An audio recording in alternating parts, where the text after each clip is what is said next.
నమస్తే సార్. నమస్తే సార్, అప్పట్లో సావిత్రి గారు, ఎస్వి రంగారావు గారు, సూర్యకాంతం గారు నటనంటే మన 2 తెలుగు రాష్ట్రాల్లోనే కాకుండా దేశవ్యాప్తంగా అందరూ చెప్పుకోదగ్గ విధంగా నటించేవాళ్ళు అంత గొప్పగా. అంతే. సో ఆ తర్వాత చాలామంది వచ్చారు కానీ హీరోయిన్స్గా, క్యారెక్టర్ ఆర్టిస్ట్గా ఎస్వి రంగారావు గారి తర్వాత, సూర్యకాంతం గారి తర్వాత. కాకపోతే వాళ్ళని ఎవరు రీప్లేస్ చేయలేకపోయారు. సో ఇప్పటికి చెప్పుకున్నా కానీ ఒక గయ్యాలి పాత్రలో సూర్యకాంతం గారిని, ఒక గొప్ప హీరోయిన్ పాత్రలో సావిత్రి గారిని, సో పౌరాణిక పాత్రలైనా సాంఘిక పాత్రలైనా కానీ ఎస్వి రంగారావు గారిని చెప్పుకుంటూ ఉంటారు. ఎందుకు సార్ అంత గొప్పగా ఎలా నటించగలిగారు? తర్వాత ఎందుకు ఎవరు రీప్లేస్ చేయలేకపోయారు సార్ అసలు ఈ వాళ్ళని గురించి చెప్పే ముందు వాళ్ళతోటి ఆ మహానటులతోటి పనిచేసిన భాగ్యం మా లాంటి వాళ్ళకి కలిగింది. అది చాలా అదృష్టం. ఒక ఎస్వి రంగారావుతో దేవుడు చేసి మనుషులు, బందిపోటు భీమన్న, ఇలా అని కొన్ని సినిమాల్లో ఆయనతో నేను పనిచేయటం, సావిత్రి గారితో మా సొంత సినిమాలు ఆవిడ చేయటం, నాన్నగారు రాసిన సినిమాలే కాకుండా మా సొంత సినిమాలు, అలాగే సూర్యకాంతం గారితో పాడిపట్లు కానీ ఇంకోటి కానీ సినిమాలన్నీ వాళ్ళ నటన వాళ్ళతోటి అలాంటి మహానుభావులతోటి మనం పనిచేసాము, వాళ్ళతోటి సహచరంగా ఉన్నామే అని వాళ్ళ ఉన్న రోజుల్లో మనం సినిమా ఫీల్డ్లో ఉన్నామని ఒక గర్వంగా కూడా ఉంటుంది. ఎందుకంటే అలాంటి నటులు ఒక ఎస్వి రంగారావు కానీ, ఒక సావిత్రి గారు కానీ, ఒక సూర్యకాంతం గారు కానీ, ఇలాంటి వాళ్ళు అరుదు. వన్స్ ఒక శతాబ్దానికి తప్పితే ప్రతి దశాబ్దానికి పుట్టుకొచ్చే నటులుగా ఉండరు. ఎస్వి రంగారావు గారు, ఆయన గురించి చెప్పుకుంటే ఆయన విగ్రహం, అంతటి పెద్ద విగ్రహం. ఆ విగ్రహంలో ఆయన ఫస్ట్ ఫైర్ ఆఫీసర్గా పనిచేసేవారు. ఫైర్ ఆఫీసర్గా పనిచేసే ఆయనలో నటన గుర్తించి సినిమా ఫీల్డ్ ఆహ్వానించింది. వచ్చినాక ఆయన ఒక శివాజీ ఏంటి, ఇటు ఎన్టీఆర్ ఏంటి, ఎవరితోటైనా సరే ఆయన ఉన్నాడు ఆ ఫ్రేమ్లో అంటే అది మీ ఎదురుగుండా ఎంతటి మహానటులు ఉన్నా కూడా ఆ సీన్ ఆయిందే అన్నట్లు ఉండేది.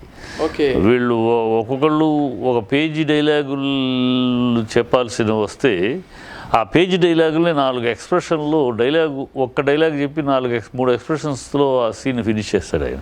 అంటే ఆడియన్స్కి వాచకంతో కాకుండా జస్ట్ తన ఫేస్ ఎక్స్ప్రెషన్స్ తోటి ఆ భావాన్ని చెప్పగలిగిన మహానటులు.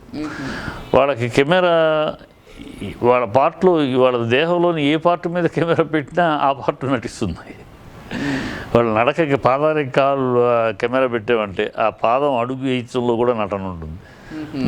పాదం ఎలా కావాలంటే వేయగలదు. ఒక రాజ నడక నడగలగదు ఆ పాదం, ఒక పేద నడక నడగలదు, ఒక రైతు నడవగలదు ఆ పాదం. అలా పాదంలో కూడా, నడకలో కూడా ఒక నటనగా చూపించగలిగిన శక్తి. ఒక చెంపకి కెమెరా పెడితే ఆ చెంపకు కూడా కదలికతోటి ప్రొఫైల్ పెట్టి ఒట్టి చెంపకు మాత్రం అలా క్లోజ్ పెడితే ఆ చెంపతో నటించగలరు.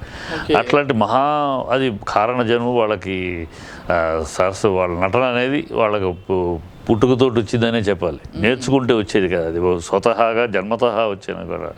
అట్లాగే ఆయన అందుకనే ఒక కత్తుల రత్తయ్య చేశాడు, 12 కాపురంలో పెద్దన్నయ్య పాత్ర చేశాడు, మళ్ళీ దుర్యోధనుడు పాత్ర చేశాడు, రావణాసురుడు పాత్ర చేశాడు.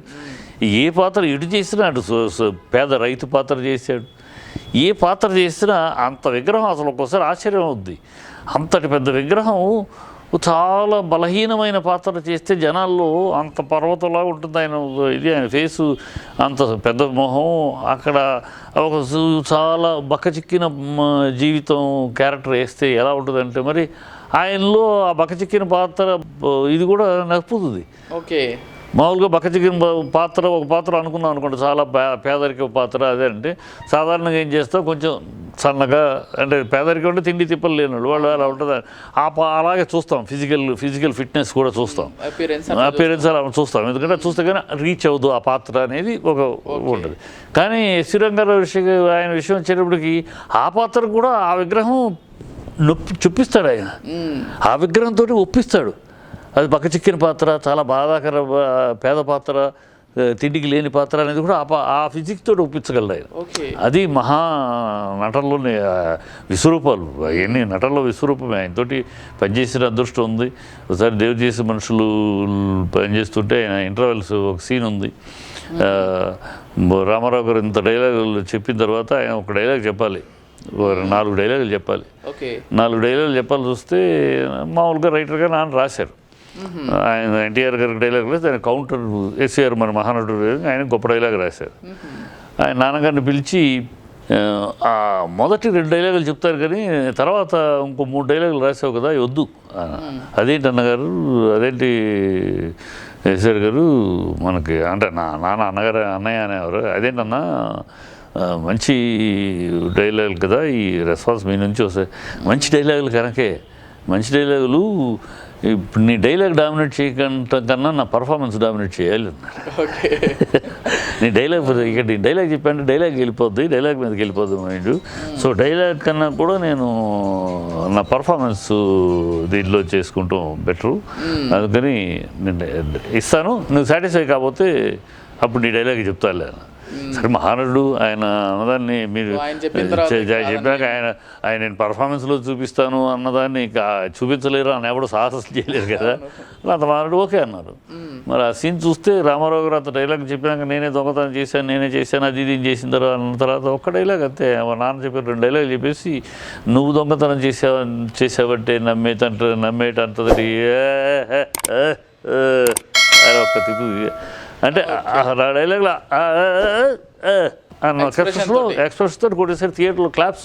ఓకే షార్ట్ అయినా కూడా ఏం మారిది, నీ డైలాగ్ ఓకేనా, నా పర్ఫార్మెన్స్ ఓకేనా, ఇంకేమో పర్ఫార్మెన్స్ బ్రహ్మాండం, ఇంకా పర్ఫార్మెన్స్ ఏమి నా డైలాగు అవసరం లేకుండా నటించేశారు మీరు, అలాంటి నటుడు ఆయన. అలాగే 12 కాపురంలో ఆ బాబు వినరా ఆ చాటంత మొహం, అసలు ఆ చాటంత మొహంలో ఒక బేల పాట వేలగా పాడుతూ ఉంటే అది మన గుండెలోకి వెళ్ళిపోద్ది. అట్లా కత్తులు రతాయి, మళ్ళీ ఆభర్షాలు కత్తులు రతాయి, బందిపోటు భీమన్న, రకరకాల పాత్రలు, ఆయన వెయ్యని పాత్రలు లేదు. జేమ్స్ బాండ్ సినిమాల నుంచి, సోషల్ సినిమాల నుంచి, పౌరాణికాల సినిమాల నుంచి, జానపద సినిమాల నుంచి ఏ పాత్ర వేసినా ఈ పాత్ర ఆయన నప్పించినట్టు, ఆయన నప్పినట్టుగా ఇంకెవరికి నప్పదు. అంత అంటే ఆయన కోసమే రాశారా, ఆయన కోసం చేశారా అన్నట్టు ఉంటుంది. ఆయన అంతటి పరకాయ ప్రవేశము, అంతటి మహోన్నతమైన ఎక్స్ప్రెషన్స్. మెయిన్ వాళ్ళ దగ్గర బాడీ లాంగ్వేజ్ కానీ ఎక్స్ప్రెషన్స్ కానీ ఎక్స్ట్రాడినరీ వాళ్ళతో చాలా. అందుకనే ఎస్వి రంగారావు ఉన్నారంటే పక్క హీరోలు కూడా వాళ్ళు లెగిసి ఆయనకి నమస్కరిస్తారు. ఓకే క్యారెక్టర్ ఆర్టిస్ట్గా ఆయన ఉన్నా సరే ఆయన వచ్చారంటే సెట్లోకి ఎన్టీఆర్ గారు సైతం, ఎన్టీఆర్ గారు ఏంటి, నాగేశ్వరరావు రెడ్డి, శివాజీ గారు ఏంటి, ఎవరైనా సరే ఎంజీఆర్ ఏంటి, ఎవరైనా ఎస్సీఆర్ వచ్చారంటే లెగిసి నమస్కరిస్తారు. ఓకే వాళ్ళు పెద్ద హీరోలు అయ్యిండు, అంత హీరోలు అయ్యిండు కూడా ఆయనకు అంతటి హైయెస్ట్ రెస్పెక్ట్ ఉండేది. ఎవరు కూడా ఆయన కోసం షూటింగ్లు ఆపుకున్న రోజులు, ఆయన ఒక్కొక్కసారి కుదరది డేట్స్ ఆయన కుదరక ఆయనకు ఒక చిన్న వీక్నెస్ ఉండేది. ఒక మందులోకి వెళ్తే 1 వారం రోజులు రారు బయటికి. సమాధి అని పేరు పెట్టారు దానికి, ఆయన మందు సమాధి అని. ఆ మందులోకి వెళ్ళిపోతాడు ఒక్కోసారి, వెళ్ళిపోయాయంటే 1 వారం రోజుల దాకా బయటికి రాడి. ఆ 1 వారం రోజులు ఆయన ఎప్పుడు వెళ్తాడో ఆయనకి మూడు అంతే. ఆ వెళ్ళినప్పుడు ఎవరిదైనా షూటింగ్ ఉందనుకో వాళ్ళు అంతే, ఆయన బయటకు వచ్చేదాకా చేసుకోవాల్సిందే. ఆయన బయటకు వచ్చేదాకా సరే ఆయన మీద కోపం, ఈయన వల్ల షెడ్యూల్ క్యాన్సిల్ అయింది, ఆయన వద్దు అనుకునే సాహసం చేయలేదు ఏ ప్రొడ్యూసరు ఇంతవరకు. ఆయన నాకు చిన్నప్పటి నుంచి నేను పనిచేసిన రోజులు కానీ ఇండస్ట్రీని చూస్తాను, ఆయన ఎస్వి రంగారావు గారు వాళ్ళ షెడ్యూల్ క్యాన్సిల్ అయింది అంటారు. మరి ఆయన కాదు ఇంకోటి పెట్టుకోరంటే పెట్టుకోరు, ఆయన కోసం ఆగుతారు. అంత ఆయన కోసం ఆగి రీప్లేస్ అన్నట్టు ఆయన ఆగుతాడు. 7 రోజుల పని 3 రోజుల్లో ఫినిష్ చేస్తాడు. ఆయన దగ్గర ఆయనతో షూటింగ్ పెట్టుకుంటే ఓ రిహార్సల్తో అన్నీ ఉండక్కర్లా, అంత ఫాట్ అంతే. వచ్చాడంటే ఆయన టక్క టక్క టక్క టక్క టక్క అని మనం అనుకున్న దానికన్నా ఎక్స్పెక్ట్ చేసిన దానికన్నా 100 రెట్లు ఎక్కువగా చేసేసి వెళ్ళిపోతాడు.